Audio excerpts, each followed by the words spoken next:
برادران ملت اسلامی، السلام علیکم ورحمۃ اللہ وبرکاتہ۔ الحمد للہ الحنان المنان الذي خلق الانسان وعلمه البیان، والصلاة والسلام على رسوله سید الانس والجان وعلى آلہ واصحابہ ذوی الخیر والاحسان، اما بعد فاعوذ باللہ من الشیطان الرجیم، بسم اللہ الرحمن الرحیم۔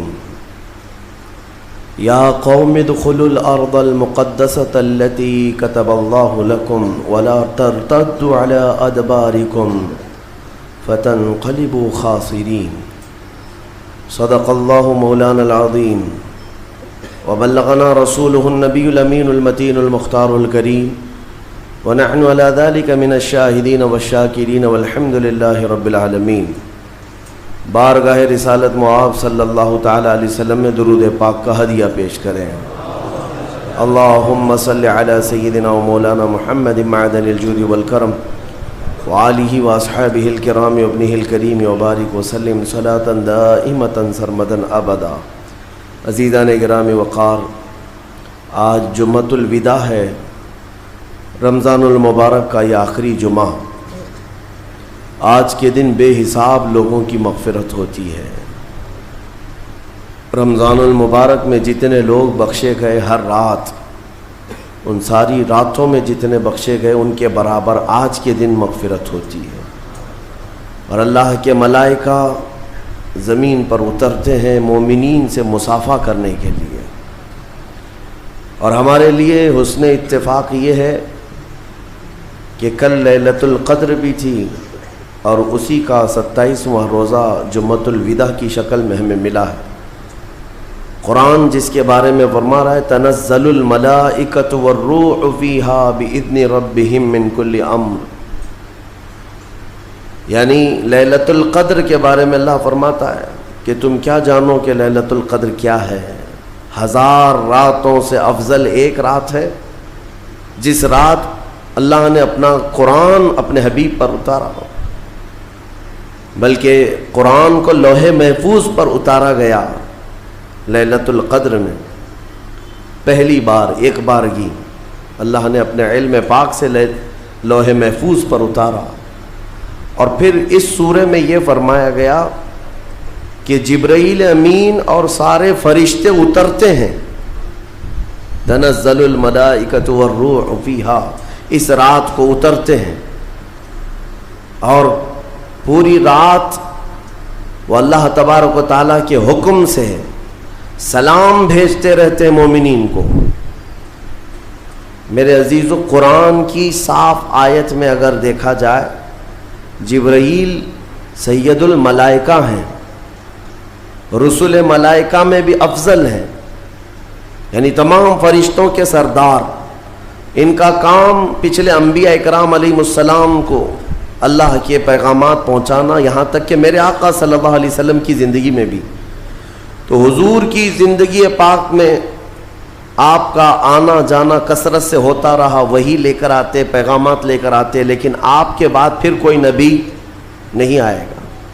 حضور پاک صلی اللہ علیہ وسلم کے بعد اب کوئی نبی آنے والا نہیں قیامت تک۔ پھر جبرائیل حضور پاک صلی اللہ علیہ وسلم کی ظاہری وفات کے بعد اگر جبرائیل امین اس زمین پر کبھی آتے ہیں تو وہ صرف لیلۃ القدر میں آتے ہیں۔ آج بھی آتے ہیں۔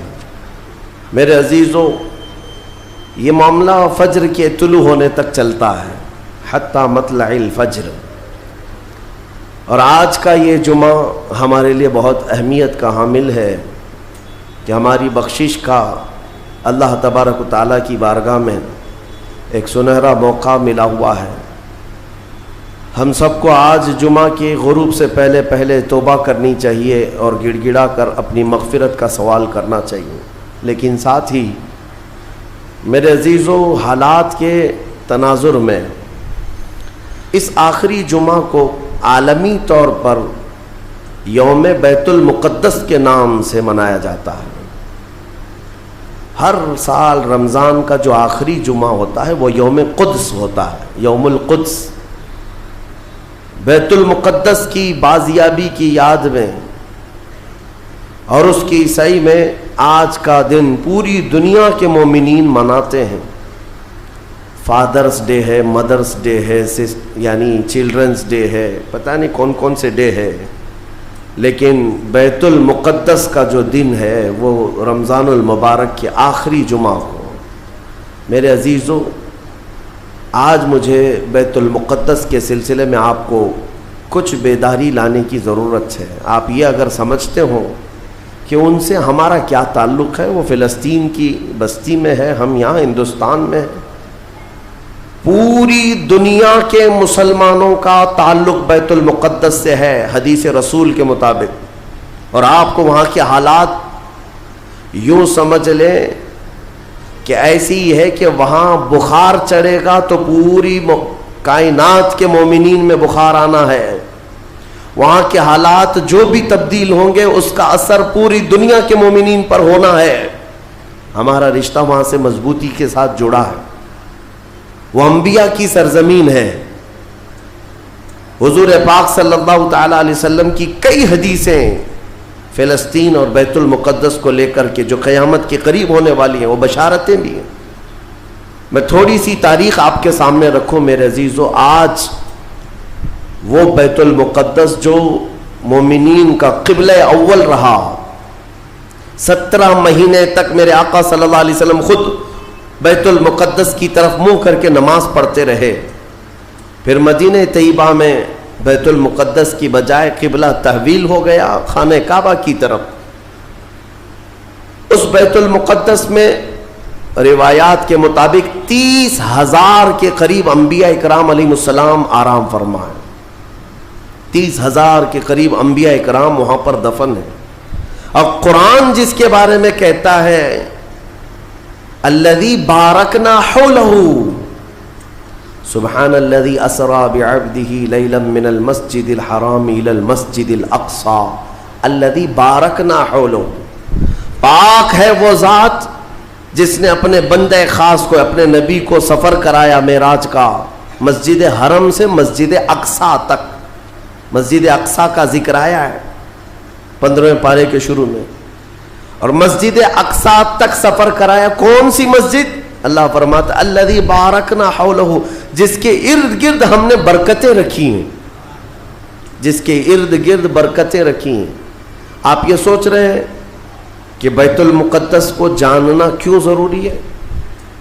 یہی سوال حضور پاک صلی اللہ تعالی علیہ وسلم کی زوجہ مطہرہ، ہم مومنوں کی ماں سیدہ میمونہ رضی اللہ تعالی عنہا نے عرض کیا تھا، افتنا یا نبی اللہ عن بیت المقدس، یا رسول اللہ صلی اللہ تعالی علیہ وسلم فی بیت المقدس، بیت المقدس کے بارے میں آپ ہمیں کچھ ارشاد فرمائیں، وہ کیا ہے، ہمارے لیے کتنی اہمیت کا حامل ہے بیت المقدس؟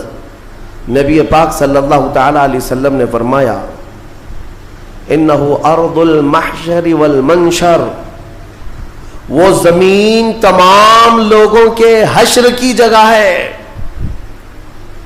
محشر قائم ہونے کی جگہ فرمایا میرے آقا نے، سب کے جمع ہونے کا سب سے آخری جس زمین پر سارے لوگ جمع کیے جائیں گے وہ بیت المقدس کی زمین ہوگی۔ حضرت میمونہ نے پوچھا یا رسول اللہ صلی اللہ تعالی علیہ وسلم اس کے متعلق کوئی فضیلت؟ فرماتے ہیں میرے آقا صلی اللہ علیہ وسلم من احل بحجۃ او بعمرۃ من المسجد الاقصى الى المسجد الحرم غفر اللہ له ما تقدم من ذنبه او وجبت له الجنہ او كما قال رسول اللہ صلی اللہ علیہ وسلم۔ میرے آقا فرماتے جس نے مسجد اقصی بیت المقدس سے عمرے کا یا حج کا احرام باندھا اور مسجد اقصی سے مسجد حرم تک آیا، عمرہ کیا یا حج کیا، جو کچھ بھی پچھلے زندگی میں کیا تھا اللہ سب معاف فرمائے گا۔ اور روایت میں یہ بھی وجبت لہ الجنہ، اس کے لیے جنت واجب ہو جائے گی۔ اس سفر کے بارے میں اب سنو، سب کی استطاعت تو نہیں ہے۔ حضرت بی بی میمونہ نے یہی سوال کیا کہ جس کی طاقت نہ ہو میرے آقا وہ کیا کرے، بیت المقدس نہیں جا سکتا. سنو، اگر اس کی اہمیت سارے مسلمانوں کے لیے نہ ہوتی تو میرے آقا صلی اللہ علیہ وسلم یہ نہیں فرماتے وَمَن لَّمْ يَسْتَطِعْ فَلْيَهْدِ زَيْتَهُ. حضور صلی اللہ علیہ وسلم فرماتے ہیں اگر کسی کی طاقت نہیں ہے تو وہ تھوڑا تیل تو اس کے پاس ہو سکتا ہے، وہ تیل ہدیہ کر کے بیت المقدس بھیجے، تاکہ بیت المقدس میں تمہارے بھیجے ہوئے تیل سے اگر چراغ بھی جلایا گیا یہ ثواب اس کو بھی ملے گا، عمرے کا ثواب ملے گا. یہ حدیث پاک میں ہے کہ اگر تمہارے یہاں سے ہدیہ کیے ہوئے بھیجے ہوئے تیل کو بیت المقدس میں کسی نے چراغ میں روشن کیا تو فرمایا گیا اس کے برابر اسے بھی ثواب ملے گا. یہ یوں ہی نہیں میں عرض کر رہا ہوں میرے عزیزو، اس کی اہمیت کا اندازہ آپ کو ہونا چاہیے. اور قیامت قریب کیسے آئے گی اس کے متعلق بھی حالات یہی میرے آقا نے فرمایا عمران بیت المقدس خراب یثرب وخراب یثرب فتح قسطنطینیہ وفتح قسطنطینیہ ظہور الملحمہ وظہور الملحمہ خروج الدجال او کما قال النبی صلی اللہ علیہ وسلم. یہ سیدنا معاذ بن جبل رضی اللہ تعالیٰ عنہ سے روایت حدیث ہے. میرے آقا فرماتے ہیں بیت المقدس آباد کر دیا جائے گا اور مدینہ ویران کر دیا جائے گا. مدینے کی ویرانی بیت المقدس کی آبادی ہوگی. بیت المقدس کے ارد گرد بڑی بڑی عمارتیں بن جائیں گی، آبادیاں بڑھ جائیں گی. اور مدینے کی ویرانی وہ کس طرح کی ویرانی وہ اللہ کے حبیب صلی اللہ تعالیٰ علیہ وسلم ہی بہتر جانتے ہیں. مدینہ زادہ اللہ شرفاً و تعظیما، وہ ہمارے دلوں کی دھڑکن ہے، وہ ہمارے آنکھوں کا سرور ہے. اور پھر آگے میرے آقا فرماتے ہیں پھر مدینے کی ویرانی قسطنطنیہ کے فتح کا سبب ہو جائے گی. قسطنطنیہ استنبول کو کہتے ہیں جو ترکی کا شہر ہے. حضور پاک صلی اللہ علیہ وسلم نے فرمایا مومنین اس کو فتح کر لیں گے. اور قسطنطنیہ کا فتح ہونا نہیں بلکہ اس سے پہلے ملحمۃ الکبریٰ ایک بہت بڑی جنگ ہوگی دنیا میں، اس سے بڑی جنگ نہ کبھی پہلے ہوئی تھی نہ بعد میں ہوگی. یہ کس کے درمیان؟ مومنین اور کفار و مشرکین کے بیچ.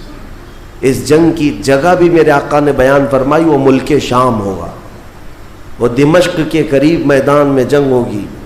تمہارے خلاف لڑنے والے 80 جھنڈوں کے نیچے آئیں گے اور ہر جھنڈے کے نیچے 12,000 کی فوج ہوگی، یعنی تقریباً 9,60,000 کی فوج صرف مومنین سے لڑنے کے لیے حاضر ہوگی ایک میدان. اس میں جو مومنین مسلمان جتنے جائیں گے وہ کتنی تعداد ہے وہ اللہ بہتر جانے، لیکن میرے آقا نے فرمایا پہلے دن 1/3 حصہ میدان چھوڑ کر بھاگ جائے گا مسلمانوں کا. اور حضور پاک فرماتے ہیں وہ پورے روئے زمین کے سب سے بدترین لوگ ہوں گے، ان کی توبہ کبھی نہیں قبول ہوگی. جو میدان چھوڑ کر بھاگ چکے ہوں گے ان کی توبہ کبھی نہیں قبول ہوگی. دوسرے دن 1/3 جماعت 1/3 جماعت مومنین کی شہید ہو جائے گی، سب قتل ہو جائیں گے. اور حضور فرماتے ہیں وہ روئے زمین کے سب سے اعلیٰ قسم کے شہداء ہوں گے، سب سے افضل شہداء ہوں گے.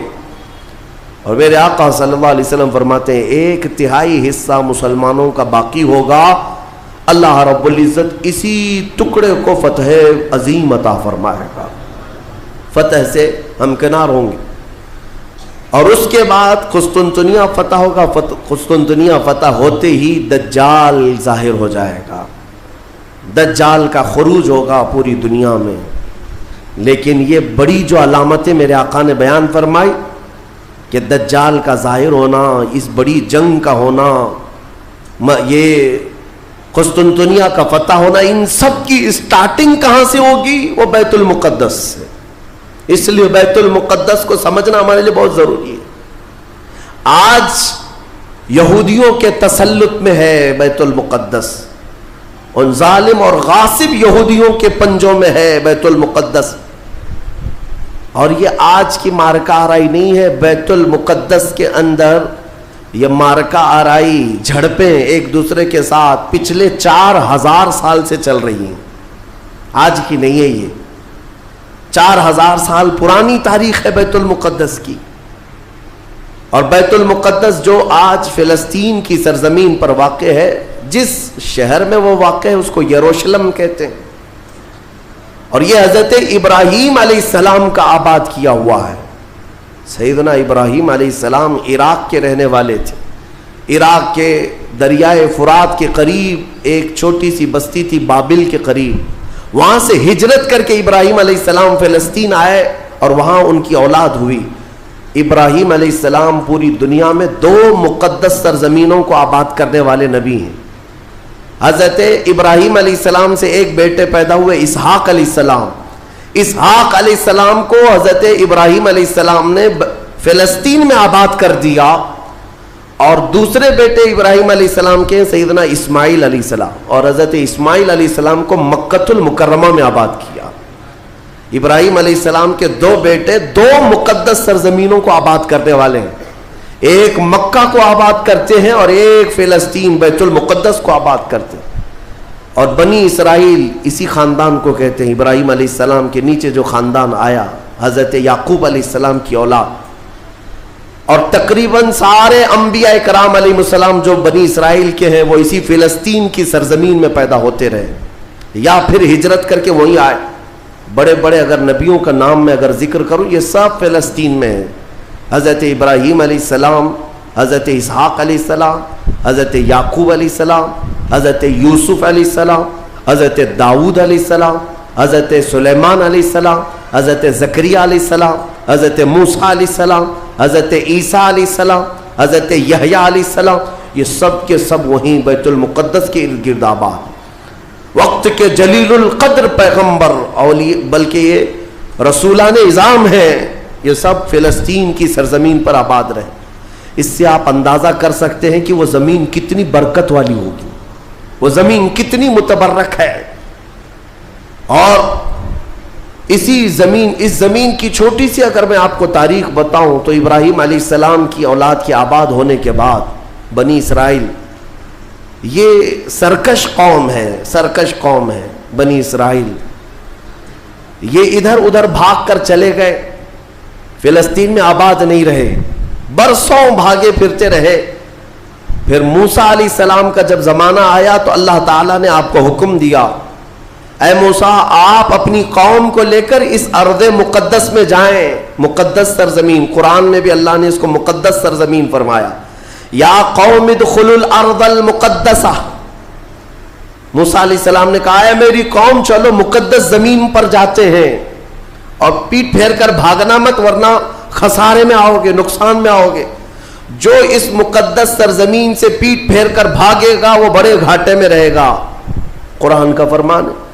ان کی قوم جو ہے موسیٰ علیہ السلام کی، اس نے جواب کیا دیا جانتے ہیں؟ بیت المقدس کی طرف موسیٰ علیہ السلام بلا رہے تھے تو وہاں ایک دوسری قوم آباد تھی، قوم عمالقہ. وہ اونچے چوڑے لوگ تھے، بڑے ہٹے تگڑے لوگ تھے. موسیٰ علیہ السلام کی قوم گھبرا گئی اور کہا کہ ہم نہیں آئیں گے. قالوا انا لن ندخلها ابدا ما داموا فيها. جب تک یہ قوم اس زمین پر ہے ہم نہیں آئیں گے. موسیٰ علیہ السلام بلانے لگے، چلو ان سے لڑائی کریں گے، اللہ تعالیٰ فتح عطا کرے گا. تو انہوں نے کہا اذهب انت وربك فقاتلا انا هاهنا قاعدون. موسیٰ آپ اور آپ کا خدا جا کر اس قوم سے لڑیں، ہم بیٹھ کر دیکھیں گے لڑائی کیسی ہوتی. ان کی قوم کا جواب یہ تھا.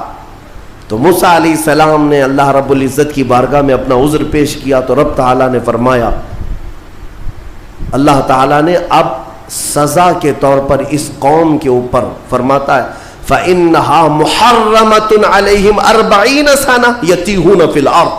اب 40 سال تک ان میں کا کوئی بندہ اس مقدس سرزمین پر داخل نہیں ہو سکے گا. اللہ نے حکم فرمایا 40 سال ان پر یہ زمین حرام کر دی گئی، وہی بنی اسرائیل پر اندر آ نہیں سکو گے اس بیت المقدس پر. اور اس کے بعد رب تعالیٰ نے فرمایا یہ بھٹکتے رہیں گے 40 سال. یتیہون فی الارض، میدان تیہ یہ صحرائے سینا آج بھی مصر کے وادیوں میں ہے. ہم گئے دیکھیں, پہاڑیوں کا ایک سلسلہ ہے, 100 کلومیٹر دور تک چین ہے پہاڑیوں کی, پہچان نہیں پائیں گے. اگر کسی ایک پہاڑی کے بیچ میں چھوڑ دیا جائے تو زندگی پر بھٹکتا رہے. تو اس بنی اسرائیل کو ان پہاڑیوں کے بیچ میں چھوڑ دیا گیا, ان کو راستہ نہیں ملتا تھا. کب تک؟ 40 سال تک راستہ نہیں ملا, بھٹکتے رہے. وہ ان پہاڑیوں سے باہر آ ہی نہیں پاتے. ایک پہاڑ کراس کرتے, سامنے سیم دوسرا پہاڑ نظر آتا, اس کو کراس کرتے تیسرا بھی سیم ویسا ہی نظر آتا. 40 سال گزر گئے بھٹکتے ہوئے. پھر موسیٰ علیہ السلام کی بھی وفات ہو گئی, ہارون علیہ السلام کی بھی وفات ہو گئی. اب یہ جتنے نافرمان تھے یہ مر گئے.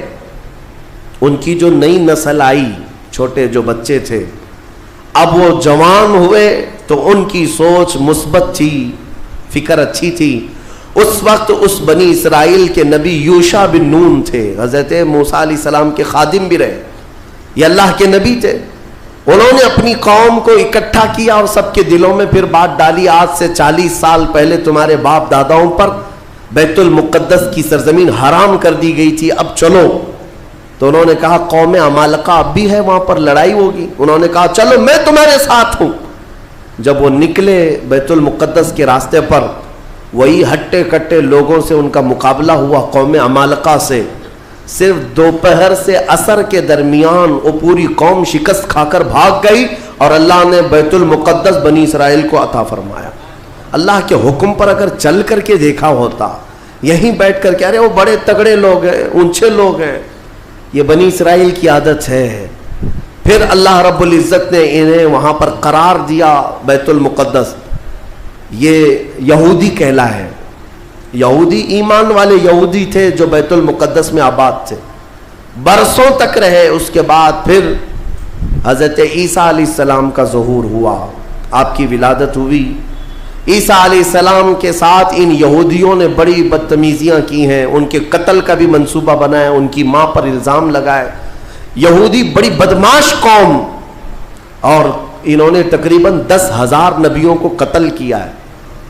اللہ کے نبیوں کو قتل کرتے تھے.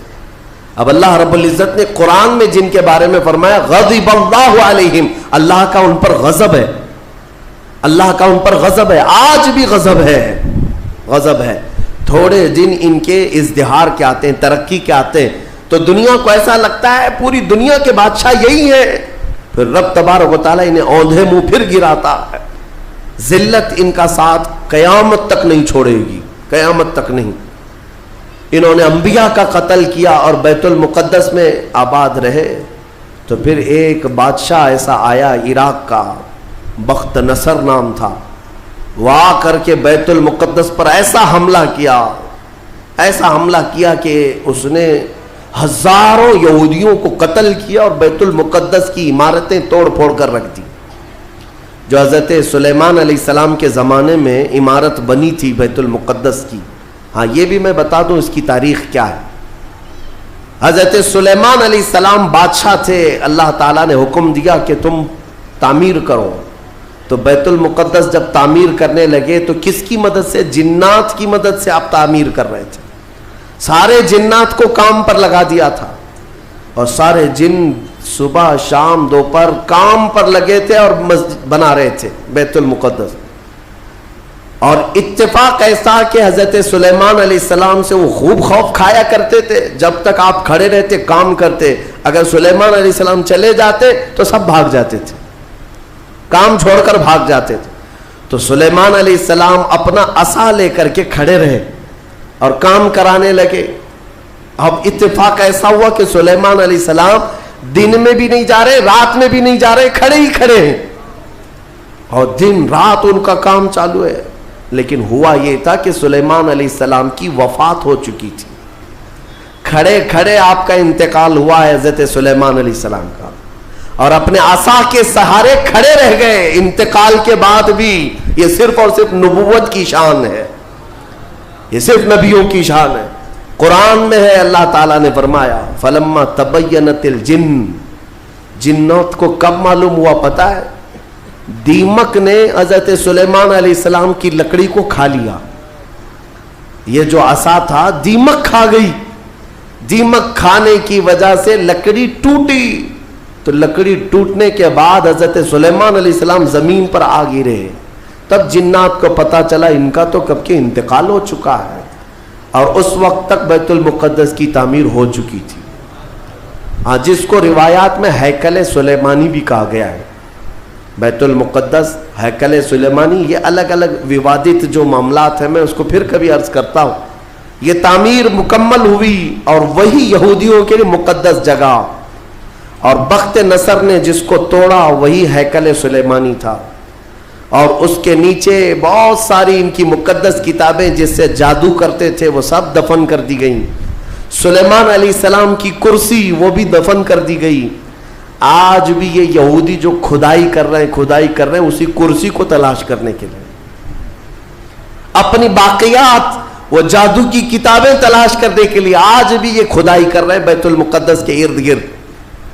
اور یہ جو تھرڈ ٹیمپل کہتے ہیں، تیسرا مندر تعمیر ہونا ہے، وہ تھرڈ ٹیمپل کا مطلب یہی ہیکل سلیمانی کو انہیں بنانا ہے، بیت المقدس کو ہدم کر کے، منہدم کر کے۔ یہ جو مسجد اقصیٰ ہے اس کو ختم کر کے انہیں وہاں پر تھرڈ ٹیمپل بنانا ہے، یہ ان کا خواب ہے۔ یہودی وہاں سے قتل ہوئے، عیسائیوں کا قبضہ آیا، عیسائی تقریباً 300 سال تک آباد رہے۔ پھر ایک بادشاہ آیا، ایران کا بادشاہ تھا خسرو، اس نے بدلہ لیا اور اس کے بعد یہودیوں کو پھر سے آباد کیا۔ پھر اس کے بعد ٹائٹس نام کا ایک عیسائی بادشاہ آیا، اس نے پھر دوبارہ بیت المقدس پہ حملہ کیا، اس نے قریب 1 لاکھ کے قریب یہودیوں کو پھر قتل کیا۔ یہ قتل کون کر رہا ہے؟ عیسائی یہودی، عیسائی یہودی، اور دہشت گرد کوئی اور ہے۔ ہاں پہلے زمانے کے دہشت گرد ہیں یہ، پرانے دہشت گرد، ایک ساتھ جینوسائیڈ کرنا، جو نسل کشی کرنا، یہ یا تو عیسائیوں کا کام ہے یا یہودیوں کا کام ہے۔ ان کو قبضہ ملتا تھا تو ان کو مارتے، ان کو قبضہ ملتا تو ان کو مارتے۔ ٹائٹس نے پورا تباہ کر دیا۔ پھر بیت المقدس میں اس نے غلاظت ڈال دی، کچرے ڈال دیے، بہت کچھ برباد کرنے کے بعد یہودی وہاں سے نکل گئے۔ پھر میرے عزیزوں، وہ عیسائیوں کا تسلط ویسا ہی برقرار رہا، کب تک؟ جب تک سیدنا عمر ابن خطاب کا زمانہ آ گیا۔ اسلام کا یہ فتوحات کا سلسلہ تھا، میرے آقا کے غلام جس طرف جا رہے تھے زمینیں ان کے قدموں میں آ رہی تھی، یہ وہ دور تھا۔ تو حضرت عمر نے بھیجا کہ اب فلسطین کی طرف بھی ہمارے مجاہدین جائیں گے، اور وہاں عیسائی تھے، پوری دنیا کی خبر تو رکھتے تھے کہ کیا کیا ہو رہا ہے۔ رسول پاک صلی اللہ علیہ وسلم کے غلاموں سے لڑنے کی طاقت سب کے پاس نہیں، تو انہوں نے کہا کہ ہم لڑائی نہیں کریں گے، آپ آ جاؤ، آپ کے حوالے پورا بیت المقدس کر۔ حضرت عمر کو خود ہی دعوت دے کر کے بلا لیا۔ اور جانتے ہیں ان عیسائیوں کی خباثت، یہ بڑے نرم دکھتے۔ اس وقت قبۃ الصخرہ، جس کو آپ ڈوم آف راک کہتے ہیں، یہ یلو کلر کا جو گنبد نظر آتا ہے، یہودی اس کو بڑا مقدس سمجھتے ہیں، بڑا مقدس۔ اس پر عیسائیوں نے پورے لوگوں کی غلاظتیں، کچرے ڈال کر کے رکھے تھے۔ اس زمانے میں کوئی دوسرا گنبد تھا وہاں پر، یہ تو پھر اموی خلیفہ کے زمانے میں یلو کلر کا پھر سے بنایا گیا، لیکن اس زمانے میں کچرا ڈال کر کے رکھتے تھے عیسائی، یہودیوں کو جلانے کے لیے۔ یہودیوں کی وہ مقدس جگہ ہے۔ پھر حضرت عمر فاروق رضی اللہ تعالیٰ جب تشریف لائے تو جانتے ہیں کہ شان سے آئے تھے سیدنا عمر فاروق، مدینہ طیبہ سے نکل کر کے اپنے ایک تنہا غلام کے ساتھ بیت المقدس گئے، کوئی فوج لے کر نہیں گئے، اور وہ بھی ایسے کہ غلام کے ساتھ باری لگا لیا ہے، 1 میل میں گھوڑے پر بیٹھوں گا، 1 میل تو گھوڑے پہ بیٹھے گا۔ سفر میں 1 میل حضرت عمر بیٹھتے تھے گھوڑے پر، غلام رسی پکڑ کر چلتا تھا، 1 میل غلام بیٹھتا تھا، عمر فاروق رسی پکڑ کر چلتے تھے۔ دنیا کا اقتدار میرے آقا کے غلاموں نے یوں نہیں حاصل کیا، انہوں نے خود ہی کو فنا کر دیا تھا میرے آقا کی محبت میں۔ اور اتفاق ایسے کہ فلسطین جب پہنچے تو باری غلام کے بیٹھنے کی تھی، حضرت عمر رسی پکڑ کر کے بیت المقدس میں آ رہے ہیں، تو لوگ جو نئے لوگ تھے، عیسائی تھے، وہ سب جھپٹ پڑے امیر المومنین مسلمانوں کے، جن سے کیسر کسرا بھی کانپتے ہیں، گھوڑے پر تشریف لا رہے ہیں، تو سب ان کے استقبال کے لیے تھے۔ جو غلام تھا حضرت ابو عبیدہ بن جراح جو صحابی تھے، انہوں نے چیخ کر کے کہا لوگوں گھوڑے پر بیٹھا ہوا امیر المومنین نہیں، رسی پکڑا ہوا امیر المومنین۔ اس شان سے وہ آئے اور اپنے ہاتھوں سے اس گنبد کے اوپر موجود پوری غلاظت کو حضرت عمر نے صاف کیا تھا۔ بیت المقدس کے ارد گرد جتنا کچرا تھا اپنے ہاتھوں سے صاف کیا، اور پھر وہاں پر اذان کی آواز گونجی۔ سیدنا عمر فاروق رضی اللہ تعالیٰ عنہ نے ظہر کی نماز وہاں پڑھائی اور عام خطبہ دیا سارے لوگوں کو جمع کر کے، کہا اب گھبرانے کی ضرورت نہیں، اس ارض مقدس میں اسلام آ چکا ہے، جو عیسائی جو یہودی خوشی سے رہنا چاہے اس پر کوئی زور زبردستی نہیں، وہ اس ارض مقدس میں اقلیتوں کے اعتبار سے رہ سکتا ہے، اسے امن و امان دیا جائے گا، کسی کی عبادت گاہ نہیں توڑی جائے گی۔ میرے عزیزو، یہ اسلام کا احسان ہے۔ آج بھی جا کر کے دیکھیں فلسطین میں حضرت عمر کی سلطنت یعنی خلافت آنے کے باوجود بھی سب سے پرانا جو چرچ ہے عیسائیوں کا، وہ آج بھی فلسطین میں باقی ہے، بیت المقدس کے قریب۔ حضرت عمر نے منع کیا کہ ان کی عبادت گاہ کو ہاتھ نہیں لگایا جائے گا، توڑا نہیں جائے گا، سب کو امان دیا گیا ہے، سب کو امان دیا گیا ہے۔ اگر ایسے ہی ہمارا تسلط ہر جگہ ہو اور ہم مندروں کو توڑنے والے ہوتے تو 700 سالوں میں پتہ نہیں کیا کیا صاف کر چکے ہوتے۔ اسلام اس کی تعلیم دیا نہیں، تمہیں آزادی دی ہے کہ جو تمہارے ماتحت ہیں انہیں اپنی عبادت کرنے دے دیا جائے، ذمیوں کو جو اپنے دین میں قائم رہنا چاہتے ہیں انہیں چھوڑ دیا جائے گا، انہیں مارا نہیں جائے گا۔ حضرت عمر فاروق رضی اللہ تعالیٰ عنہ کے زمانے سے لے کر بیت المقدس مکمل اسلام کے دائرے میں رہا، یہ تقریباً 200 سال تک چلا، تقریباً 200 سال تک۔ پھر خلفاء جو آئے، فاطمی خلفاء، عباسی خلفاء، سلجوقی خلفاء، جو خلیفے تھے آپس میں ہی لڑ مر رہے تھے دولت کے لیے، پیسے کے لیے، علاقے کے لیے، ان کی آپسی لڑائیوں کی وجہ سے دوبارہ کمزوری آئی مسلمانوں کے درمیان، اور پھر سے صلیبی طاقتیں عیسائیوں کا پھر سے غلبہ ہو گیا، پھر سے بیت المقدس کو انہوں نے ہڑپ لیا۔ پھر 100 سال تک بیت المقدس پر ان کا راج چلتا رہا، 100 سال تک۔ پھر انہوں نے یہودیوں کو مارا، اور بیت المقدس میں جتنے مسلمان تھے سب کو عیسائیوں نے قتل کیا تھا۔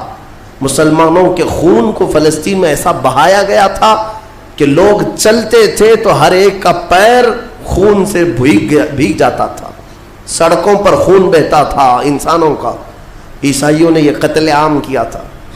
200 سال حضرت عمر فاروق رضی اللہ تعالیٰ عنہ کے فتح کے بعد، پھر 100 سال ظلم، جبر، استبداد کے بعد، پھر وہ وقت آیا کہ جب مولا تعالیٰ نے صلاح الدین ایوبی کو پیدا فرمایا، اور صلاح الدین جیسا جرنیل ہم نے تاریخ میں دیکھا نہیں۔ وہ عاشق رسول تھا، فنا فی الرسول تھا، زندگی سب وقف کر دیا تھا بیت المقدس کے نام پر۔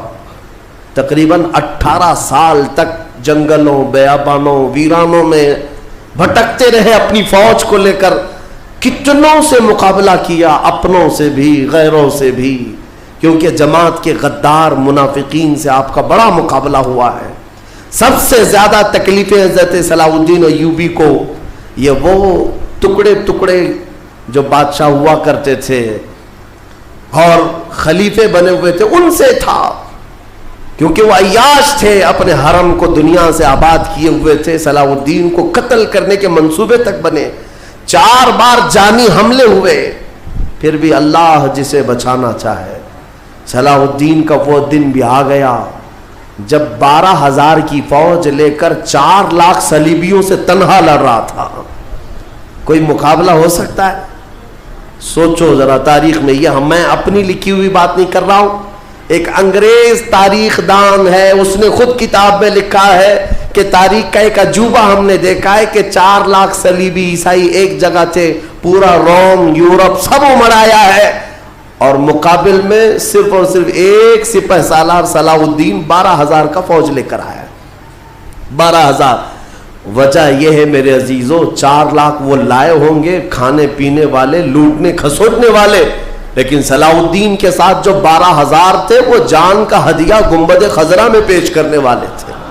ان عاشقوں کی جماعت تھی, اور اللہ تعالیٰ نے صلاح الدین ایوبی کو فتح عطا فرمائی. پھر سے پرچم اسلام لہرایا. میرے عزیزوں یہ تاریخ تھی 6 صدی ہجری کی, اب یہ 15ویں صدی آ گئی ہے. 6 صدی ہجری سے لے کر بیت المقدس اذانوں سے گونجتا رہا, نمازوں سے آباد رہا, مومنین کا وہاں پر جمع غفیر رہا, لاکھوں کی تعداد میں لوگوں کا آنا جانا چلتا رہا, بلکہ بڑے بڑے جید علماء صالحین وہاں پر آباد ہوئے.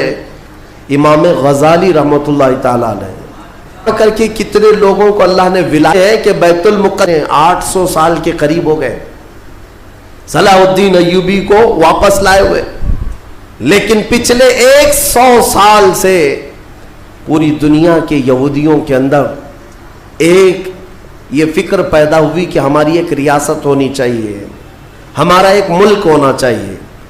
یہ مارے پوری دنیا میں پھر رہے تھے. ہٹلر نے ان کو مارا تو امریکہ میں چلے گئے, امریکہ میں مارے گئے تو برطانیہ میں گئے, برطانیہ سے فرانس میں گئے, جگہ جگہ یہ تھوڑے آباد ہوتے رہے.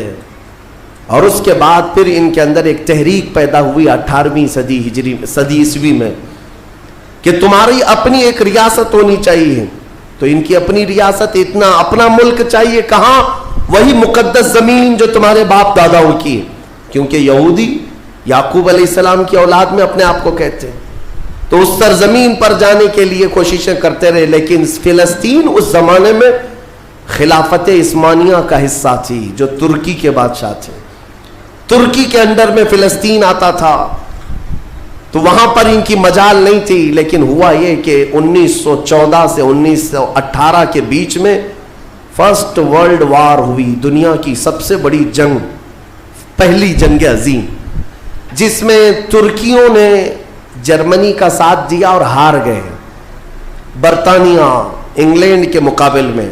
تو ہارنے کی وجہ سے ہوا یہ کہ ترکی کی ساری خلافت ختم ہو گئی, خلافت عثمانیہ کے ٹکڑے ٹکڑے ہو گئے. 50 ملکوں پر ان کی اکیلی حکومت تھی, سب ٹکڑے ہو گئے. ترکی کو سب ختم کر دیا گیا, خلافت ختم کر دی گئی. یہ 1920 میں خلافت ختم کر دی گئی, اور پھر برطانیہ انگلینڈ کے تسلط میں, اس کے قبضے میں فلسطین بھی آیا. یہ وہ زمانہ تھا جب ہمارا انڈیا بھی انگلینڈ کے انڈر میں تھا, ہمارا بھارت بھی. برطانیہ ہر ملک فتح کرتے ہوئے اپنے اندر لیتے جا رہے تھے, یہ انگریزوں کی عادت تھی. تو فلسطین بھی ان کے اندر میں تھا. تو اب ان لوگوں نے یہودیوں کے لیے ایک عام اعلان کیا, ڈکلیریشن آف بالفور کہا جاتا ہے, ایک بالفور اعلامیہ, جس میں اعلان کیا گیا کہ دنیا بھر کے جو بھی یہودی ہیں وہ ہجرت کر کے یہاں آئے, انہیں گھر دیا جائے گا. 1921 سے پھر فلسطین میں ایک چھوٹی سی بستی میں ان کو بسایا گیا. 4000 لوگ پہلے آئے, 4000 لوگ آئے. پھر یہ ہجرت کا سلسلہ چلتا رہا یہاں تک کہ 1947 میں ان کی آبادی 36 لاکھ کے قریب ہو گئی. 30-35 لاکھ سے بڑھ کر کے آگے بڑھ گئے.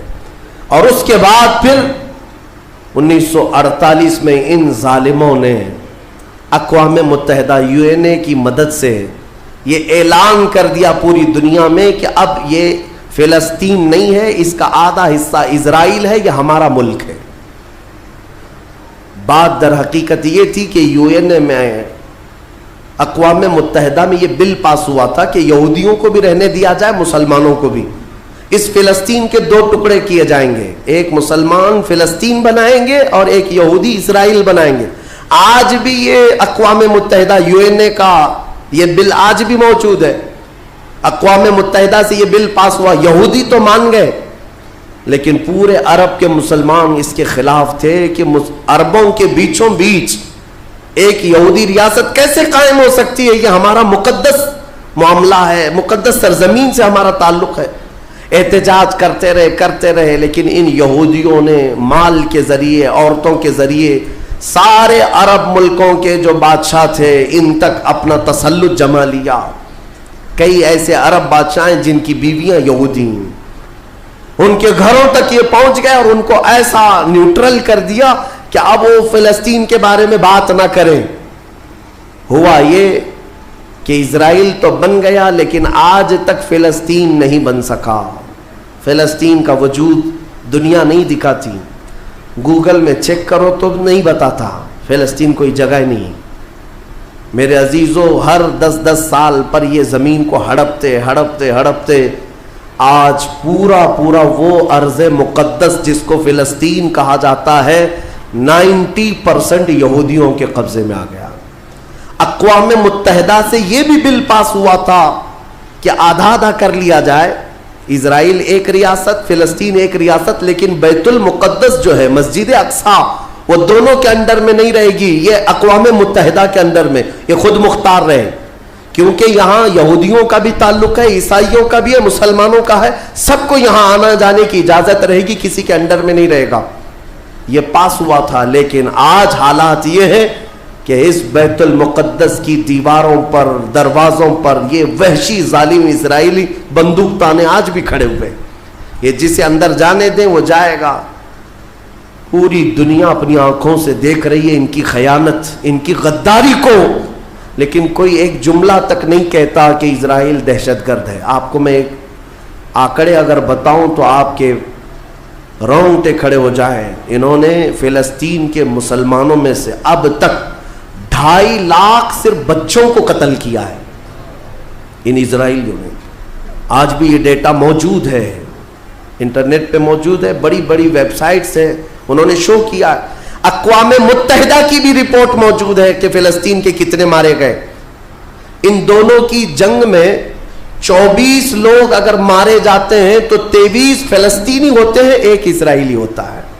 پھر بھی دہشت گرد فلسطین ہے، آتنکواد فلسطین ہے. میرے عزیزو، یہ دنیا جو دوہرا کھیل کھیل رہی ہے اس کو کون بتائے گا آخر؟ وہاں جمعہ کی نماز پڑھنے کے لیے مومنین آج بھی جاتے ہیں، ان پر گولیاں برسا دی جاتی ہیں، لیکن ان جیال مسلمانوں کو ہزاروں سلام جو تلواروں کے سائے میں بھی میرے مولا کی عبادت خشوع و خضوع سے کرتے.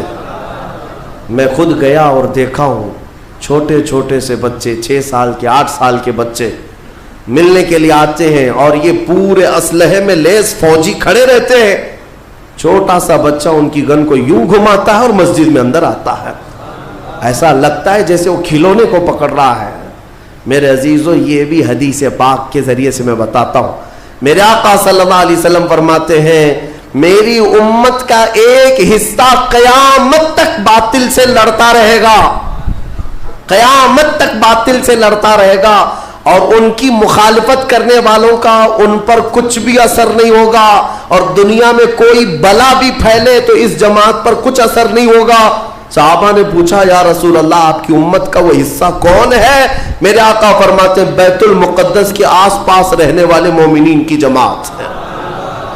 ان کی فضیلت میں میرے آقا نے فرمایا قیامت تک لڑتے رہیں گے، قیامت تک، اور ان کی خلاف کرنے والوں کا ان پر کچھ بھی اثر نہیں ہوگا. اور ہم دیکھ رہے ہیں، ارے بڑی عمارتیں ایک بم سے گرا دیا، دوسرے دن ان کے آس پاس ان کی گاڑیاں بھی چل رہی ہیں، دکانیں بھی چل رہی ہیں، بازار بھی چل رہا ہے. کل رات کو فائرنگ ہوئی، 50 لوگ بیت المقدس سے اٹھا کر کے لاشیں لے گئے. دوسرے دن جا کر کے دیکھے تو عصر کے بعد عورتیں اپنے بچوں کے ساتھ روٹیاں سینڈوچ کھاتی ہوئی بیٹھی ہوئی ہیں. مطلب یہ ہے کہ نہ موت کا ان کے اندر خوف ہے، نہ ظالموں کے تسلط کا ڈر ہے. ہاں یہ بھی اللہ تعالیٰ کی طرف سے ہوتا ہے کہ مولا جب کسی کا دل کشادہ کرے تو بڑے بڑے پہاڑوں سے بھی انہیں ڈر نہیں لگتا. اور ایک حدیث میرے آقا صلی اللہ علیہ وسلم نے فرمایا کہ سید البقاع بیت المقدس، سید الصخرۃ صخرۃ بیت المقدس. حضور نے فرمایا پوری روئے زمین کا سردار جو حصہ ہے وہ بیت المقدس کا حصہ، سردار حصہ. اور گنبدوں میں اگر سردار گنبد ہے تو بیت المقدس کا گنبد ہے، یہ میرے آقا نے فرمایا. اور حضور فرماتے ہیں تم دیکھنا کہ اخیر زمانے میں سارے لوگ اس زمین کی طرف ہجرت کر جائیں گے. جب ایسی ہجرت کا وقت آ جائے حضور فرماتے ہیں فَالْزَمْهُمْ، تم لازم پکڑ لینا اس جماعت کے ساتھ چلے جانا، کیونکہ خیر پوری دنیا میں صرف وہی ہوگا اور کہیں نہیں ہوگا. اور آج جو حالات دیکھ رہے ہیں نا، یہودیوں کا تسلط ہے، ان کا قبضہ ہے. میرے عزیزوں چند دنوں کی بات ہے، میں قرآن سے اور حدیث سے وقت ہوتا تو میں آج چونکہ یہ جمعۃ الوداع ہے اور یوم قدس کے نام سے پوری دنیا آج منا رہی ہے، اس لیے میں نے تمہارے سامنے یہ باتیں رکھی ہیں. بیت المقدس کیا ہے؟ بیت المقدس کے بارے میں میرے آقا صلی اللہ علیہ وسلم نے فرمایا یہ ہمیشہ اب یہودیوں کے تسلط میں نہیں جائے گا. یہ میرا یقین ہے. دنیا ٹل سکتی ہے مگر میرے مصطفیٰ کا فرمان نہیں ٹلے گا. میرے آقا نے اگر فرمایا ہے تو وہ ہو کر رہے گا. حضور فرماتے ہیں خراسان سے ایک جماعت آئے گی.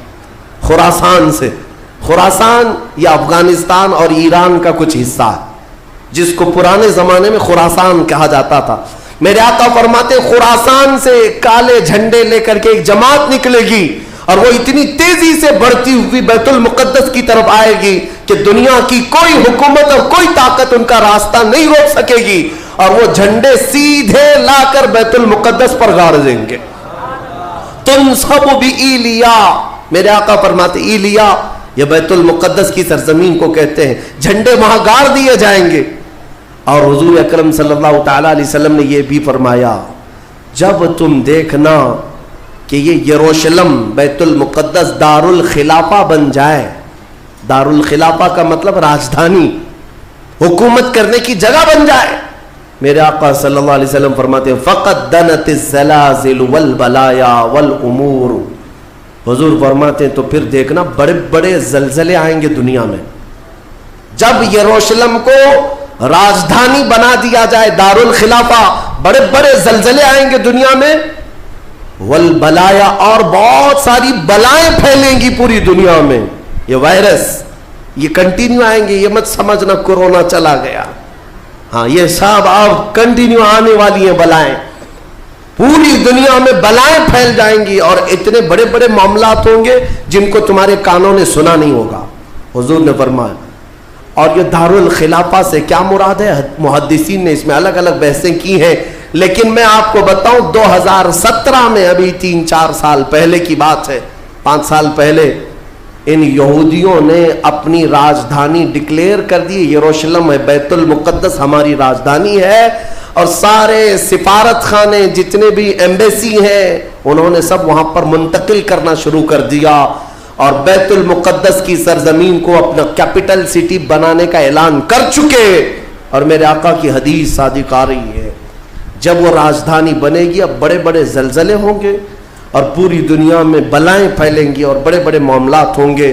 اور پھر اس کے بعد میرے آقا صلی اللہ علیہ وسلم فرماتے ہیں ایک دور ایسا آئے گا کہ اللہ ان کو ذلیل و رسوا کر کے اس زمین سے نکالے گا اور ایک امام برحق کے جھنڈے تلے مومنین جمع ہوں گے.